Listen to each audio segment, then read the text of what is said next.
ঈদের জন্য নতুন একটা রেসিপি নিয়ে হাজির হয়েছি। আসসালামু আলাইকুম viewers, welcome back to my channel Prince Khan review.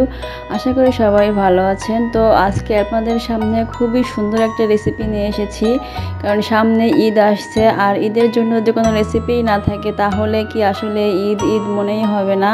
তো আগে থেকেই আপনাদের সাথে রেসিপিটা শেয়ার করে নিচ্ছি যাতে আপনারা ঈদের দিন এটা করতে পারেন। তো আমি এখানে 1 প্যাকেট লাচ্চা সেমাই নিচ্ছি। আর লাচ্চা সেমাই ছাড়া নর্মাল যে সেমাই আছে ওই সেমাই নিলেও ওটা একটু ভেজে নিতে হবে। তো যাই হোক, আমি 1 প্যাকেট সেমাই পুরোটাই নিয়ে নিচ্ছি। তো এখন আমি দিয়ে দিচ্ছি নারকেল কোড়া, আর এই রেসিপিতে নারকেল কোড়াটা কিন্তু মিস করবেন না, তাহলে কিন্তু টেস্টটা একটু ভিন্ন আসবে। আর এখানে আমি চিনি আর গুঁড়া দুধ অ্যাড করে দিচ্ছি।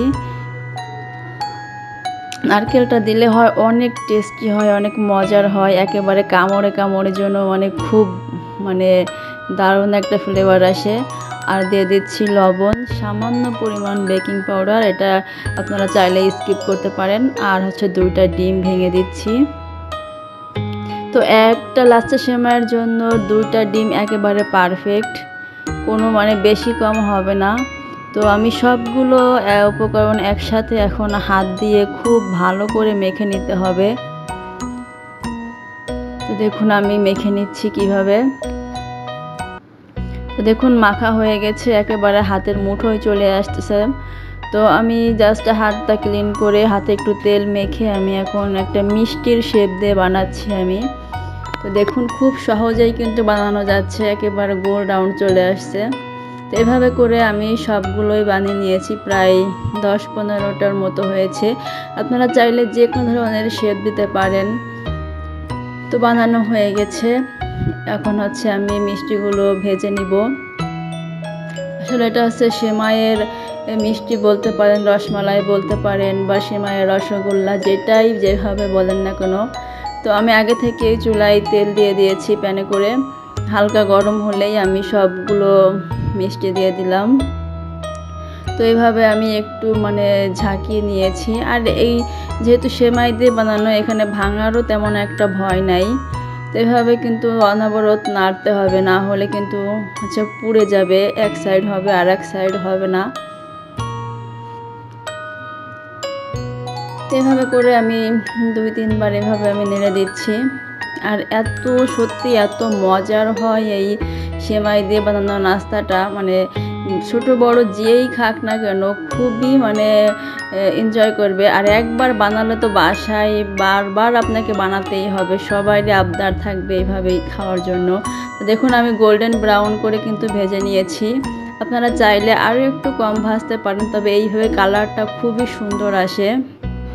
তো আমি এখন তেল ঝরিয়ে সবগুলো আমি মিষ্টি উঠায়ে নিচ্ছি। তো আমরা আসলে সেমাই দিয়ে অনেক কিছুই খেয়ে থাকি, সেমাই তো কন্টিনিউ প্রতি ঈদে রান্নাই করা হয়। তো এইভাবে কিন্তু একটু ভিন্নভাবে বানালে কিন্তু খুবই মজার হয়।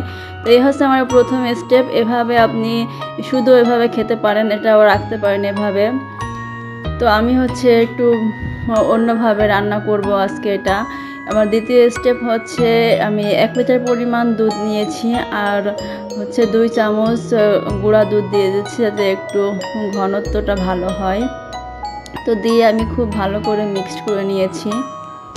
আর এখানে 1/2 কাপের মতো চিনি দিয়েছি। আমি কিন্তু আগেও চিনি দিয়েছিলাম, তাই এবারে আমি একটু টেস্ট অনুযায়ী দিয়েছি। আপনারা যে যেমন মিষ্টি খাবেন সেইভাবে দিবেন। তো এখানে 2টা এলাচ দিয়ে দিচ্ছি। এলাচ দিলে ফ্লেভারটা খুবই সুন্দর হয় আর খেতেও খুব ইয়ামি হয়। তো আমি লবণ দিয়ে দিচ্ছি। লবণটা অনেকেই মিষ্টিতে লবণ খায় না, তবে মিষ্টির ব্যালেন্স ঠিক রাখতে লবণ দিলে ভালো লাগে আমার কাছে। তো আমি এখন হচ্ছে মিষ্টিগুলো দিয়ে দিচ্ছি।